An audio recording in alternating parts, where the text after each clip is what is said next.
big day had finally arrived, and I had hardly gotten any sleep the night before. Like, just where I was so excited and looking forward to today so much. I really couldn't wait, as I knew I was in the best hands possible with the amazing Neil Bulstrode. And I knew I was going to be fine. And I was just as excited as last time to get into theatre, and I couldn't wait for it all to happen. I couldn't have been any more excited if I tried, unless you have been in this situation. I don't know if you really understand like how big a deal it is, and how amazing these days feel to those of us who are going through it, or have gone through it, whichever. But they are absolutely huge days and milestones to me personally anyway. It might not be to anyone else, but to me they are. Yeah, this time rather than getting the train, we drove down to Great Ormond Street Hospital on the morning of my operation. Not sure why though, really, but to be honest, yeah. But hey, it's my parents' decision, not mine. Not that I was actually all that bothered either way, as either way I'd still be getting my second stage operation of my rib graft like last time. Like getting it done rather. And then like last time we headed down to Dinosaur Ward and checked in and went and took our seat in the waiting area and began the waiting process for my operation. Once again I had the lovely Gaynor looking after me before my operation again. So like I didn't get too bored knowing that Gaynor would pop over as and when she could for a chat. And this time I really didn't have long to wait at all, as I was actually first on the surgical list for the morning. And yeah, I'd be the first one going down for my operation.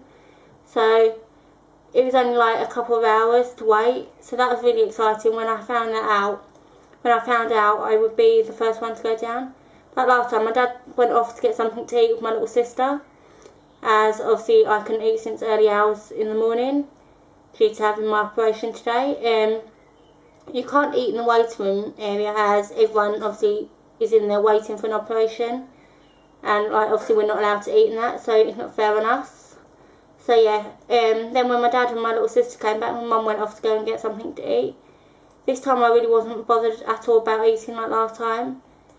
I was fancying something when they went, yeah, like last time when I was fancying food when they went off to eat. Gaynor went up to my dad to tell him to tell one of the nurses at a certain time to do my cream, because I always have the magic cream, as they called it, like that numbs your hand for the cannula and like the stuff they put you to sleep with. And I don't know why. I suppose it's just because like ever since I was little, like, I've been having loads of operations and that's always been the way they've done it, so I've just stuck to it. But yeah, anyway. But my dad actually fell asleep in the waiting room, and the next thing I knew, my mum had come back and I'd been handed my gown to go and get changed into it, like in one of the little side rooms, and left to wait in the side room until one of the nurses came back to take me down to theatre, which was Gaynor.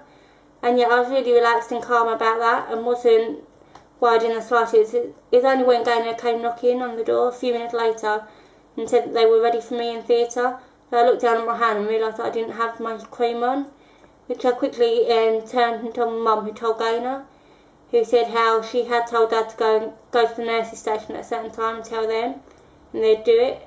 I completely freaked out in honesty, as I've only ever had all my operations I've ever had since like 4 months old. I've always, apart from one, had the cream. And so yeah, I will admit I did completely freak out at the idea of not having it, and I did end up like crying over it and getting upset about it.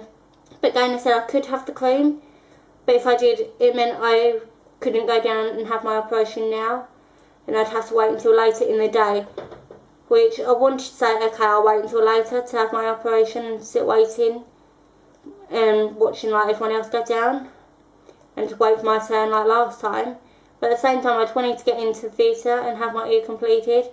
Luckily, my mum talked me into going down now as well, and I did. I just went, put my shoes on, grabbed my teddy that comes everywhere with me, especially when I've operations, purely because I've had him since I was little. And I don't know, I guess it's just normal for me and something that felt right, so hey, don't judge me on that. Anyway, yeah, I tried to calm myself down, walking to theatre, knowing deep down I'd be fine. I don't know, something just told me to keep crying as much as as much as I didn't want to, I couldn't help but be annoyed at my dad for falling asleep and forgetting. But I knew I'd be alright. That was why I was annoying myself, because I knew I'd be fine. And there's nothing to worry about, they're fine, otherwise get me to sleep and that. But I still couldn't help but freak out and like keep getting upset and that. But yeah, anyway, walking down to the theatre was fine once I began calming myself down and realising that I was actually getting myself in a state for nothing. Okay, it was a new situation, it's what I've been in before, but hey, isn't everything really, you know, you're always going to have new situations and that. But yeah, I also saw Neil Bulstrode through one of the doors getting scrubbed up and ready, which I really hope he didn't see me or find out about me getting upset and crying. God, what a wimp would he think I was if he knew. Anyway, I was fine really, and the staff made me feel comfortable as always. I opted to try the gas to be put to sleep and was told that it's supposed to have a sweet smell to it when using it. Yeah, the anaesthetists and their team kept asking me what it smelled like, and I didn't want to be rude and tell them, but I didn't like the smell, and it did definitely not smell sweet at all. All it smelled like to me personally was like drains and sewers. It's awful, it's horrible. But yeah, so it definitely was not a pleasant smell, but hey, it did the job of knocking me out, which is the main thing. Although it did take a while, and I had to keep like turning the gas level up, which at one point I did panic. But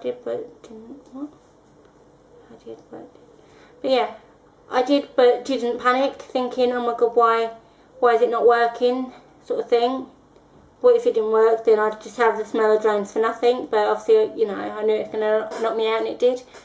And yeah, I will see you in my next vlog. See you soon, bye!